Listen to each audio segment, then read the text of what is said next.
Waste Bengal election 2026।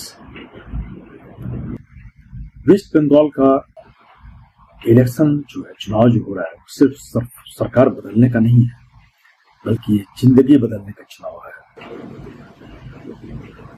Bengal दूसरी तरह का स्टेट है और भी स्टेट में जो इलेक्शन होते हैं उससे यह काफी अलग तरह का इलेक्शन का इफेक्ट यहाँ पर पाया जाता है। 23 अप्रैल को फर्स्ट फेज का इलेक्शन हो गया और दूसरे फेज का आज 29 अप्रैल को इलेक्शन हो रहा है। 23 अप्रैल के इलेक्शन में लगभग 93% लोगों ने वोट दिया, मैक्सिमम वोटिंग की है।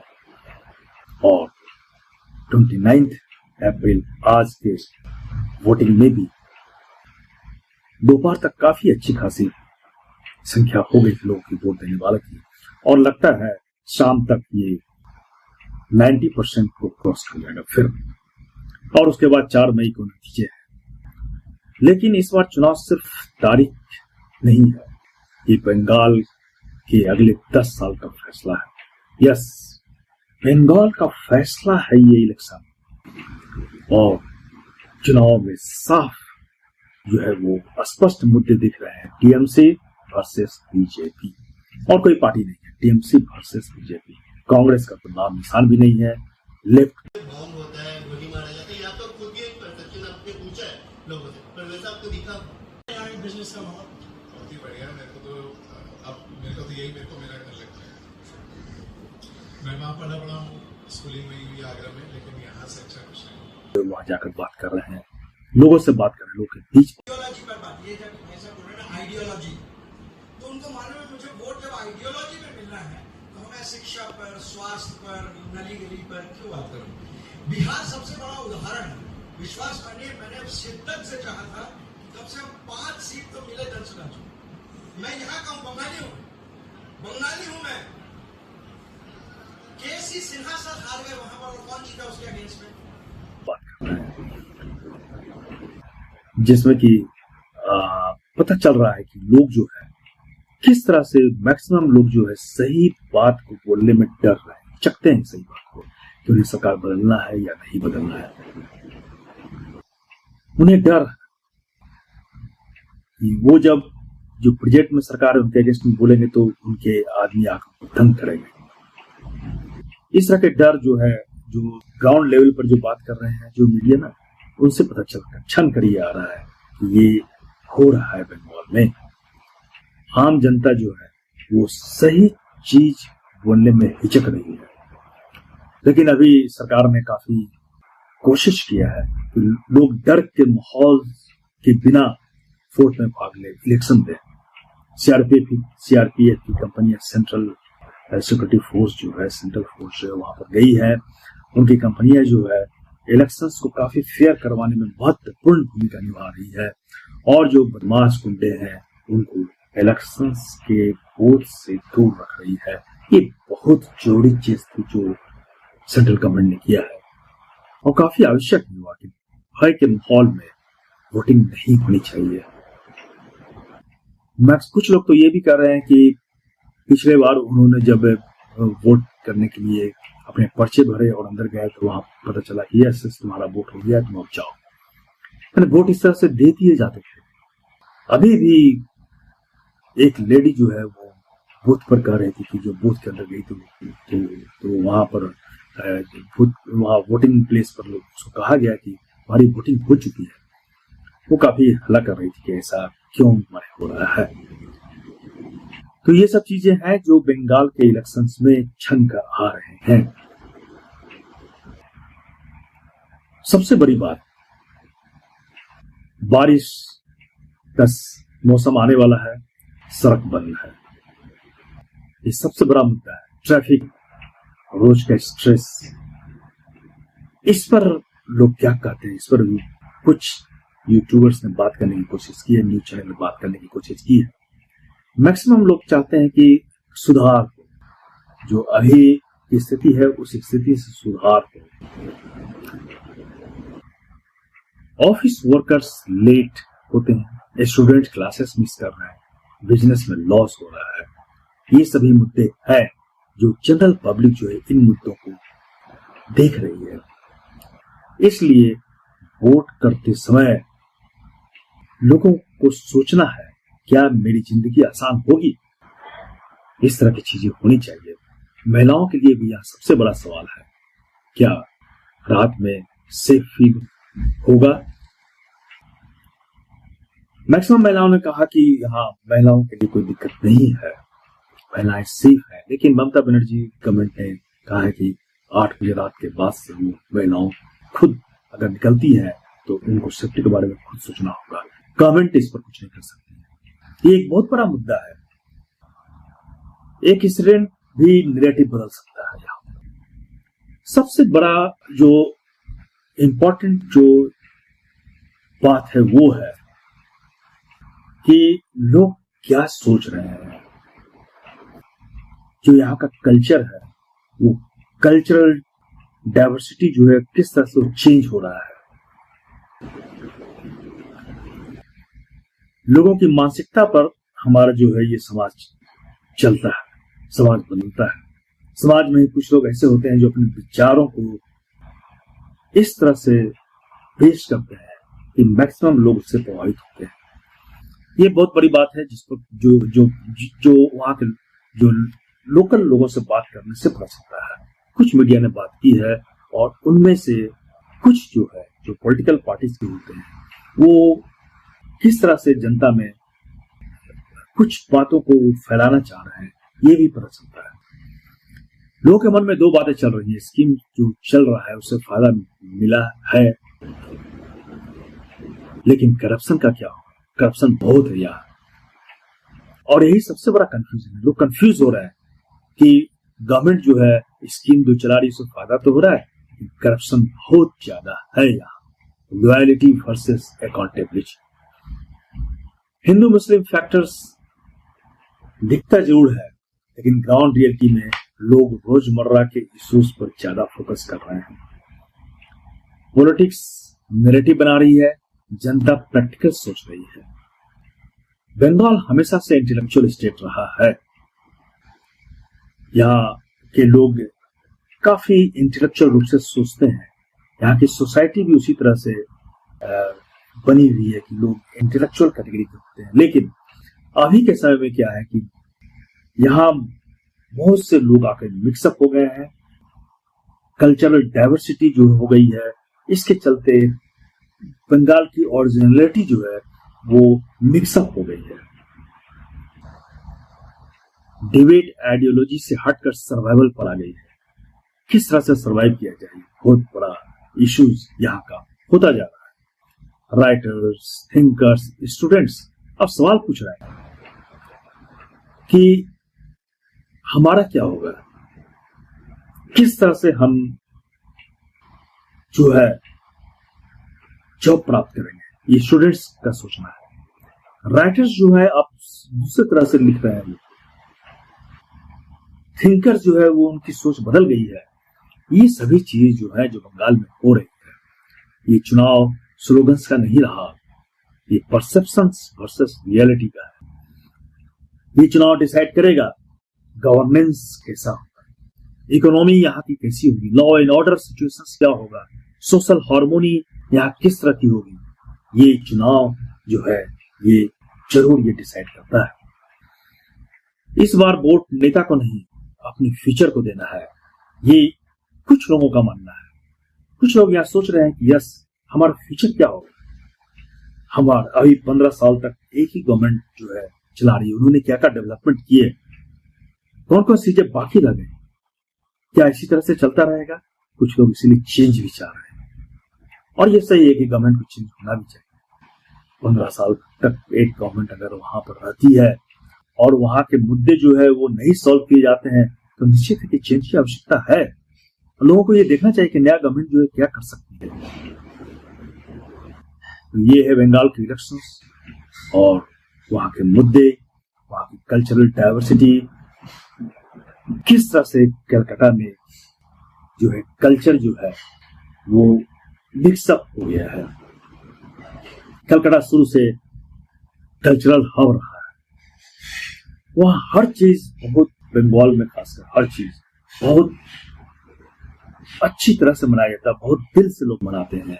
चाहे वो दुर्गा पूजा हो, चाहे वो काली पूजा हो, चाहे वो क्रिश्चियंस का पर्व हो, एक्समस, बहुत अच्छी तरह से मनाते हैं, चाहे मुस्लिम्स का पर्व हो। ये कल्चरल डाइवर्सिटी जो है कलकत्ता में दिखलाई देती है, हर कोई इसमें पर्व मनाता है। लेकिन पॉलिटिकल पार्टियां जो है अपने मुद्दे को बनाने के चक्कर में इस कल्चरल डाइवर्सिटी को बर्बाद कर रही है। तो आपका बंगाल इलेक्शन 2026 के बारे में क्या कहना है, ये कमेंट में जरूर लिखिए। आपके लिए सबसे बड़ा मुद्दा क्या है, और इस वीडियो को सब्सक्राइब कीजिए, शेयर कीजिए और लोगों को बतलाइए कि बंगाल इलेक्शंस क्या रिप्रेजेंट करता है। वेस्ट बंगाल इलेक्शन 2026।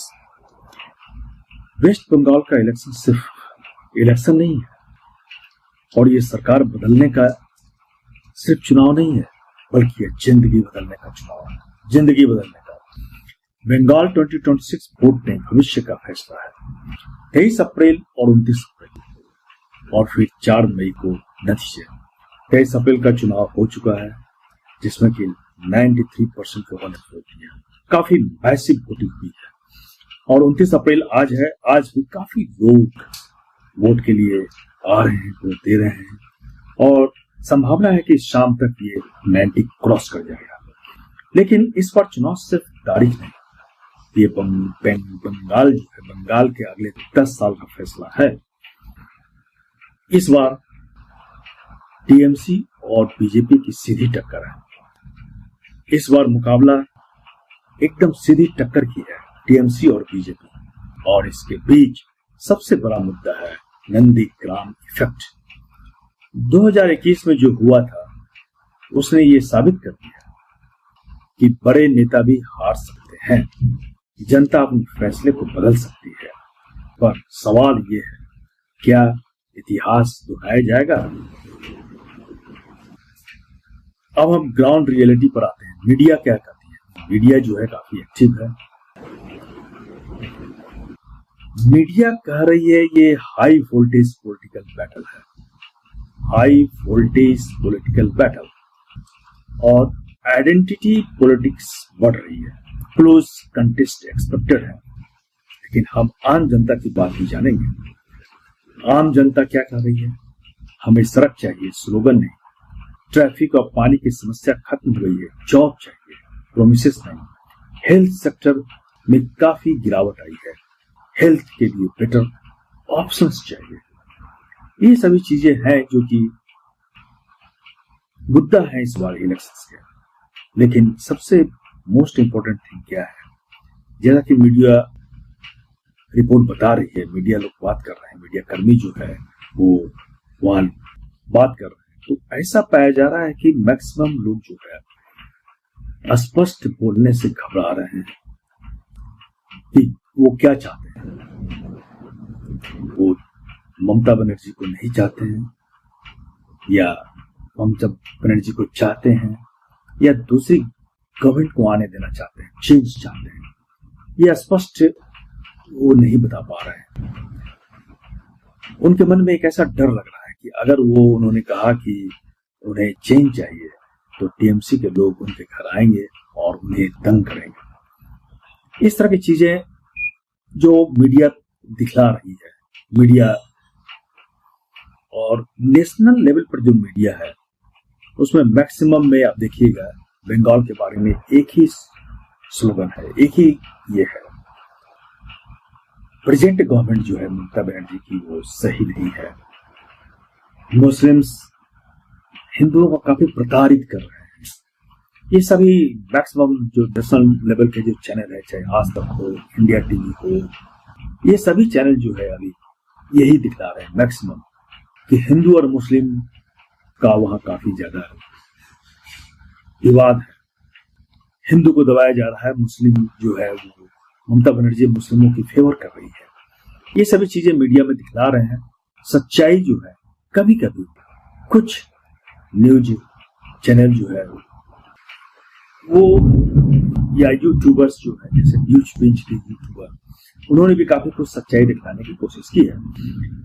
और साथ में कुछ मीडिया ने बंगाल कल्चर के बारे में भी बताया है।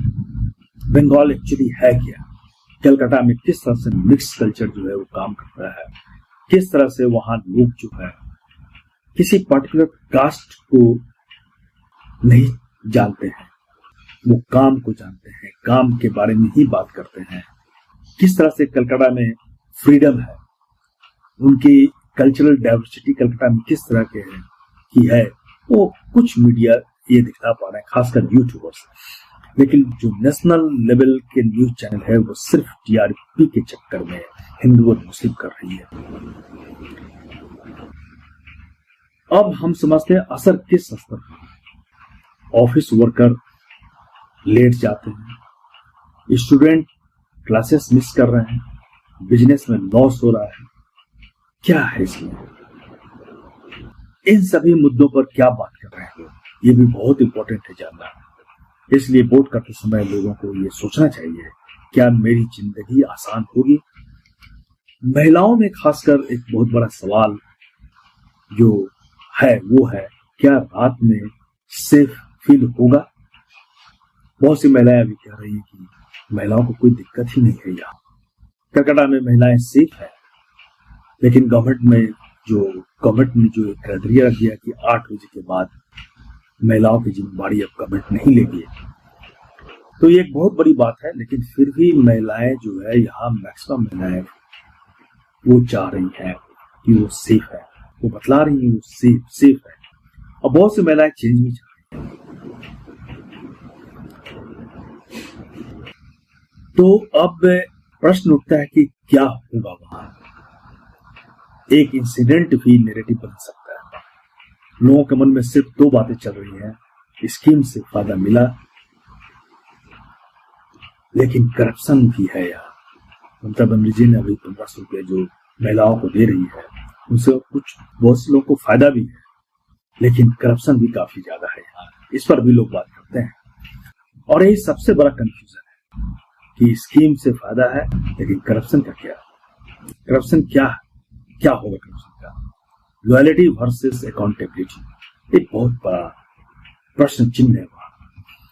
हिंदू मुस्लिम फैक्टर्स तो है वहां, ये मीडिया वाले दिखलाते हैं, लेकिन ग्राउंड रियलिटी में लोग रोजमर्रा के इश्यूज पर ज्यादा फोकस कर रहे हैं। पॉलिटिक्स नैरेटिव बना रही है और जनता प्रैक्टिकल सोच रही है। बंगाल हमेशा इंटेलेक्चुअल स्टेट रहा, और अंग्रेजों के जमाने में जो फ्रीडम फाइटर्स यहाँ उत्पन्न हुए, वो भी बंगाल को एक विशेष दर्जा दिलाता है।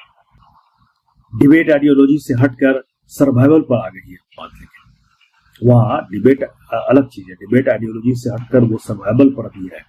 अभी क्या है, बंगाल में जॉब्स नहीं है, इंडस्ट्रियल डेवलपमेंट नहीं है, इसके चलते बंगाल के लोग, बंगाल के यूथ बाहर जा रहे हैं। पहले जो बंगाल जॉब्स का हब हुआ करता था वो अब नहीं है। जूट मिल जो हुआ करती थी वो जूट मिल उस तरह से नहीं है, धीरे धीरे खत्म हो गई है वहां की जॉब। तो पब्लिक जो है जॉब भी चाहती है, यूथ के लिए जॉब काफी आवश्यक है। तो राइटर्स, थिंकर और स्टूडेंट्स अब सवाल पूछ रहे हैं, डेवलपमेंट वर्सेस आइडेंटिटी क्या जरूरी है?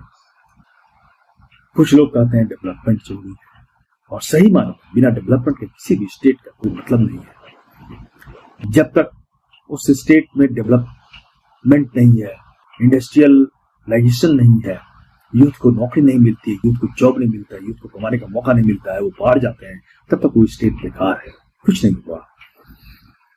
तो ये चुनाव स्लोगन का नहीं है, परसेप्शन वर्सेस रियलिटी का है।